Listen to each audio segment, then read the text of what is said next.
চট্টগ্রাম সংবাদ।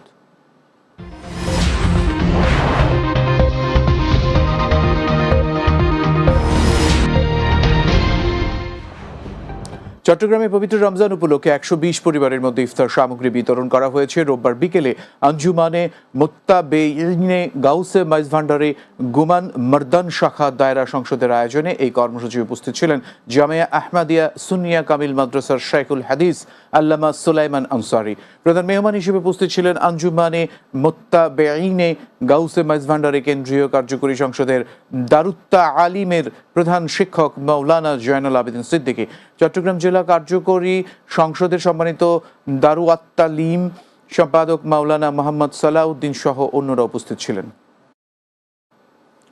চট্টগ্রামের আনোয়ারায় সুবিধাবঞ্চিত 1000 মানুষের মাঝে প্রবাসী উদ্যোক্তা নেসার উদ্দিন সিআইপির উদ্যোগে ইফতার সামগ্রী বিতরণ করা হয়েছে। রোববার সকালে উপজেলার হাইলধর ইউনিয়নের সুবিধাবঞ্চিত মানুষের মাঝে শুকনো ইফতার সামগ্রী বিতরণ করা হয়। প্রতিটি পরিবারের জন্য ইফতার সামগ্রীর মধ্যে ছিল ছোলা, আলু, পেঁয়াজ, ভোজ্য তেল সহ প্রয়োজনীয় দ্রব্য সামগ্রী। চট্টগ্রামের রাউজানে নিজ গ্রামে চির নিদ্রায় শায়িত হলেন আরব আমিরাতের বিশিষ্ট কমিউনিটি ব্যক্তিত্ব ও সাংবাদিক নাসিমউদ্দিন আকাশের বড় ভাই হাজী শামসুল আলম।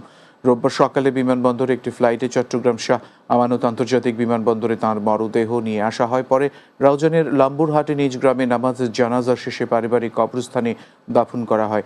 এর আগে 26 ফেব্রুয়ারি আবুধাবির মাফরাক হাসপাতালে চিকিৎসাধীন অবস্থায় তাঁর মৃত্যু হয়। চট্টগ্রাম নগরীর 9 নম্বর ওয়ার্ডের উত্তর পাহাড়তলীতে মসজিদের ইমাম, মুয়াজ্জিন ও অসহায় দুস্থ মানুষের মাঝে পবিত্র রমজান উপলক্ষে ইফতার ও সেহরি সামগ্রী বিতরণ করা হয়েছে। রোববার সকালে অলঙ্কার এলাকায় ইফতার ও সেহরি সামগ্রী বিতরণ করা হয়। চট্টগ্রাম মহানগর যুবদলের সাবেক যুগ্ম সাধারণ সম্পাদক SM জিয়াউল হুদার উদ্যোগে অনুষ্ঠানে প্রধান অতিথি ছিলেন city mayor doctor Shahadat Hossain. এ সময় চট্টগ্রাম মহানগর যুবদলের সাবেক সভাপতি মোশাররফ হোসেন দীপ্তি, সাবেক যুগ্ম সাধারণ সম্পাদক SM জিয়াউল হুদা সহ অন্যরা উপস্থিত ছিলেন।